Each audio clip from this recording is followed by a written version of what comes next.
এই মুহূৰ্তত এটা গুৰুত্বপূৰ্ণ খবৰ লবৰ কাৰণে চেষ্টা কৰিছো বিজেপি কৰিলেহে এতিয়াৰে পৰা আপুনি লাভ কৰিব অৰুণোদয় 3.0 আৰু এই অভিযোগ উত্থাপন হৈছে এতিয়া নগাঁৱৰ পুৰণি গুদামৰ পুৰণা কেন্দ্ৰগুৰি আৰু বৰ্তমানৰ ৰৌমাৰী পঞ্চায়তত এই অভিযোগ উত্থাপন হৈছে দুগৰাকী কৈ নেতাই এই অভিযোগ উত্থাপন কৰিছে আৰু বিজেপি কৰিলেহে এক প্ৰকাৰ অৰুণোদয় 3.0 আঁচনিৰ সুবিধা লাভ কৰিব বুলি মন্তব্য কৰিছে আৰু অভিযোগ উত্থাপন কৰিছে আৰু এই মুহূৰ্তত খবিশেষ লবৰ কাৰণে চেষ্টা কৰিছো আপোনালোকৰ বাবে এই মুহূৰ্তত খবিশেষ আপোনালোকৰ বাবে অৰুণোদয় 3.0 ব্যাপক দুৰ্নীতি নগাঁৱৰ পুৰণা কেন্দ্ৰগুৰি বৰ্তমানৰ ৰৌমাৰী ৰূপহী পঞ্চায়তত এই দুৰ্নীতি চলাৰ গুৰুতৰ অভিযোগ প্ৰকৃত হিতাধিকাৰীৰ বিপৰীতে বিজেপি কৰিলেহে অৰুণোদয় 3.0 পোৱাৰ অভিযোগ কালি কেন্দ্ৰগুৰি পঞ্চায়তত প্ৰেক্ষাগৃহত এখন গাঁও সভা পাতি খৰব হল আপ নেতা নুৰুল আমিন চৌধুৰী লগতে খৰব হল সংখ্যালঘু সংগ্ৰাম পৰিষদৰ নেতা মুছাব্বিৰ আলী আহমেদ আৰু এই মুহূৰ্তত খবিকাক লবৰ কাৰণে চেষ্টা কৰিছো এতিয়াৰে পৰা বিজেপি কৰিলেহে অৰুণোদয় 3.0 আঁচনিৰ সুবিধা লাভ কৰিব বুলি অভিযোগ উত্থাপন কৰিছে এখন সভা পাতি এই অভিযোগ উত্থাপন কৰিছে এতিয়া আপৰ নেতা নুৰুল আমিন চৌধুৰী লগতে সংখ্যালঘু সংগ্ৰাম পৰিষদৰ নেতা মুছাব্বিৰ আলী আহমেদে আৰু ইতিমধ্যে এই সভাত কেন্দ্ৰগুৰি পঞ্চায়তৰ প্ৰেক্ষাগৃহত অনুষ্ঠিত হৈছিল আৰু সেই সভাতে এই অভিযোগ উত্থাপন কৰা হৈছে যি অৰুণোদয় আঁচনি 3.0 কাম চলি আছে এই 3.0 কামত এক প্ৰকাৰ যিসকল বিজেপিৰ বিজেপি কৰ্মী আছে বা বিজেপি কৰ্মীসকলে বা বিজেপি কৰাসকলেহে অৰুণোদয় পাব বুলি এক অভিযোগ উত্থাপন কৰিছে এই অভিযোগৰ ইতিমধ্যে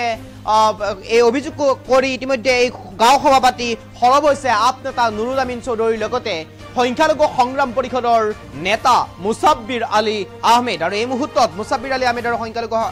আপৰ নেতা নুৰুল আমিন চৌধুৰীৰ কিছু মন্তব্য আছে আমি শুনাব বিচাৰিছো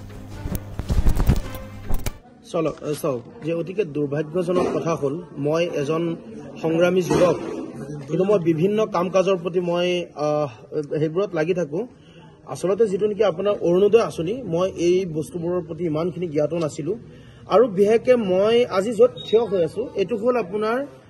পূৰ্ব কেন্দ্ৰগুৰি পঞ্চায়ত বৰ্তমান ডিলিমিটেশ্যনৰ পিছত আমাৰ যেটো পঞ্চায়ত হৈছে ৰূপহী আৰু আপোনাৰ ৰৌমাৰী গাঁও পঞ্চায়ত গতিকে মই চালো যোৱা 5 বছৰত দুৰ্নীতিৰ যেটো বাকচ আছিল আৰু মই এই পঞ্চায়তটো ভৰি দি পেলাই মই দুৰ্নীতিৰ বাকচটো যেতিয়া খোল খালে আৰু চালো মোৰ গৃহ পঞ্চায়ত হয় ইয়াত ইমান দুৰ্নীতি 5 বছৰৰ ভিতৰত মই ভালকে কোনো কাম দেখা নাইকা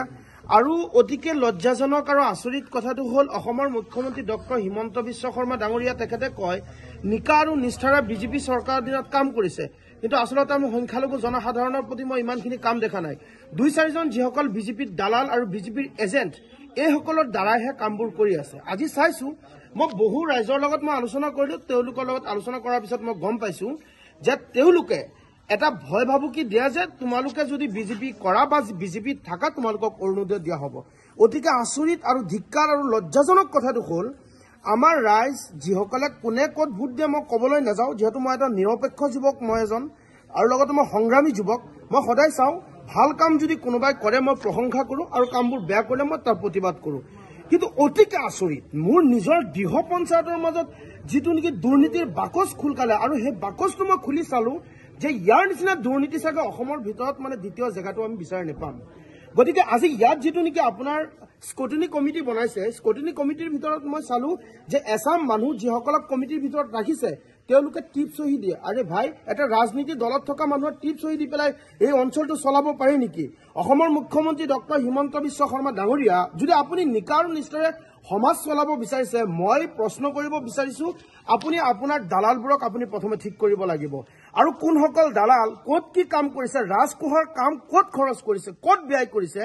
কোন কোন জায়গাত কাম কৰিছে তেওঁলোকে এই 5 বছৰৰ খতিয়ান মই মুছাব্বিৰ আলী আহমেদে বিচাৰিছো আৰু 5 বছৰৰ খতিয়ান যদি তেওঁলোকে দিব নোৱাৰে মই পূৰ্বৰ কেন্দ্ৰগুৰি পঞ্চায়তৰ যিসকল দালাল ৰাজ আছে বৰ্তমান ৰূপহী আৰু ৰৌমাৰী গাঁৱৰ দালাল ৰাজসকলক কৈছো তোমালোকে থানাত আৰু জেলত যাবলৈ তোমালোকে প্ৰস্তুত হৈ থাকা লগে লগে এটা কথা স্পষ্ট কৰি দিছো যে ইয়াত মুছাব্বিৰ জীয়াই থকালৈকে মই সংগ্ৰামী যুৱক হিচাপে কোনো এজন দলীয় মানুহ নহয় প্ৰত্যেকটো হিতাধিকাৰীয়ে অৰুণোদয় পাব লাগিব অন্যথা হিমন্ত চৰকাৰৰ চকীত গৈ পেলাই মই কুঠাৰ মাৰি দিম কাৰণ হ'ল আমি কোনোদিন দুখীয়া মানুহৰ লগত আমি দুৰ্নীতি আৰু দালালি কৰিব দিব নোৱাৰো স্পষ্ট ভাষাত কৈ দিছো আৰু মই আকৌ কৈ আছো এটা কথা যে মই মোৰ গৃহ পঞ্চায়ত আৰু এই পঞ্চায়তত যদি দুৰ্নীতি চলে তাৰ বিৰুদ্ধে মই সদায় সৰব থাকিম। সব প্ৰশ্ন হৈছে, প্ৰথমে মই আমাৰ মাননীয় মুখ্যমন্ত্ৰী মহোদয়ক ধন্যবাদ জ্ঞাপন কৰিছোঁ। তেখেতে জনহিতকৰ এই আঁচনিখন প্ৰকাশ কৰি আঁচনিখন দিবলৈ ওলাই ৰাইজৰ সঁচা অৰ্থত দুখীয়া ৰাইজক সহযোগিতা সহায় সহযোগিতা আগবঢ়াবলৈ আগবাঢ়িছে, তাৰ কাৰণে মই তেখেতক ধন্যবাদ জ্ঞাপন কৰিছোঁ। প্ৰশ্ন হৈছে যে আমি ৰাইজ, ভোটাৰ ৰাইজ, ইয়াত ভোটাৰ ৰাইজ যদি সচেতন হয়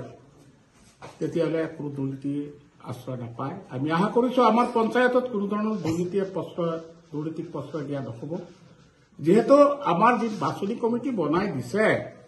যদিও ৰাজনৈতিকভাৱে বনাইছে, আজি দুখেৰে সৈতে প্ৰকাশ কৰিব বিচাৰিছোঁ যে এই কমিটিবিলাক অৰ্ধশিক্ষিত লোকেৰে বনোৱা হৈছে। ইয়াৰ ভিতৰত ৩-৪জন আছে যিসকলে নিজৰ নামটো লিখিব নাজানে, টিপছহি দিয়ে। আজি ইমান তাৎক্ষণিকভাৱে এটা তালিকা প্ৰস্তুত কৰিব লাগে। ইয়াত ভোট কেন্দ্ৰৰ কথা উল্লেখ কৰিছে, পুলিং ষ্টেচন হিচাপত উল্লেখ কৰিছে। আজি যিসকল সদস্যক দি এই কমিটিখন বনোৱা হৈছে, সেই সদস্যসকলে পুলিং ষ্টেচনৰ মিনিংটোৱে বেছিভাগে নাজানিব। সেইকাৰণে আজি সভাত পঞ্চায়ত প্ৰতিনিধিসকলক, পঞ্চায়তৰ কৰ্মচাৰীসকল আছিলে, সচিব আছিলে, মই এটা কথা কৈছোঁ যে তালিকাখন প্ৰস্তুত কৰক। প্ৰস্তুত কৰি যিসকল সদস্য আছে সদস্যসকলৰ চহী বিচাৰক, সদস্যসকলে চাই লওক। যদি তাত কিবা নোপোৱা ব্যক্তিয়ে পাইছে কাটি দিয়ক, কৰ্তন কৰক, যুক্তি সহকাৰে কৰ্তন কৰক। আৰু নহ'লে প্ৰাপ্য ব্যক্তিয়ে পাব লাগিব। এয়াই মোৰ আমাৰ আজিৰ সভাৰ সকলো ৰাইজৰে এটা দাবী, যিসকল প্ৰাপ্য তেওঁলোকে পাবই লাগিব। বহু ক্ষেত্ৰত দেখা যায় যে অৰুণোদয় আঁচনি বা বিভিন্ন আঁচনিৰ নামত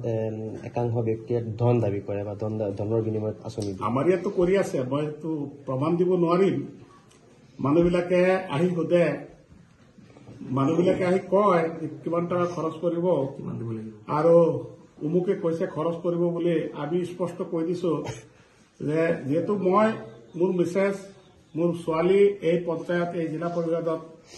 প্ৰায় 2 দশক আমি প্ৰতিনিধিত্ব কৰিছোঁ। ৰাইজৰ লগত আমাৰ টাচ আছে।